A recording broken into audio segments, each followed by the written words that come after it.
Sa patuloy na pag-iikot ni DepEd Secretary Armin Luistro sa Balut Island, hindi po niya napigilang maiyak matapos masaksihan ang paghihirap ng mga estudyante makapag-aral lang. Nakatutok si Cesar Apolinario, exclusive. Mabato at matatarik na kalye ang dinaanan ng grupo ni DepEd Secretary Armin Luistro nang bisitahin ang dalawang eskwelahan sa Balut Island. Sa Kennel Elementary School, pinangunahan ni Luistro ang flag ceremony. Sa Tukal Elementary School sa Barangay Tukal, nakisit-in ang kalihim at nakinig kasabay ng mga estudyante. Sa kabila ng kasipagan ng mga guro, kapansin-pansin ang mga lumang gusali.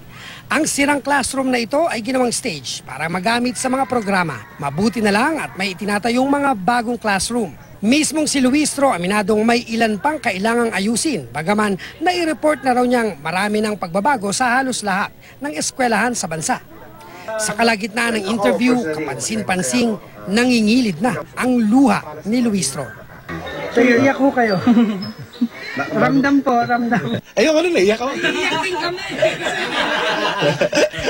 Ayaw ko na. May kabuuang 18 eskwelahan sa elementary at high school ang nabisita ni Luistro.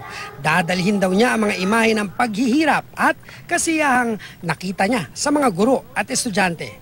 Patunay lang daw na bukod sa pagsisikap ng mga estudyanteng makatapos ay ang dedikasyon ng mga guro sa kanilang profesyong makapagturo sa ngalan ng edukasyon. Kita ko kasi yung mga teachers at saka yung mga principals talagang have taken on the responsibility to be the main leaders in their own schools. Cesar Apolinario, nakatutok, 24 oras.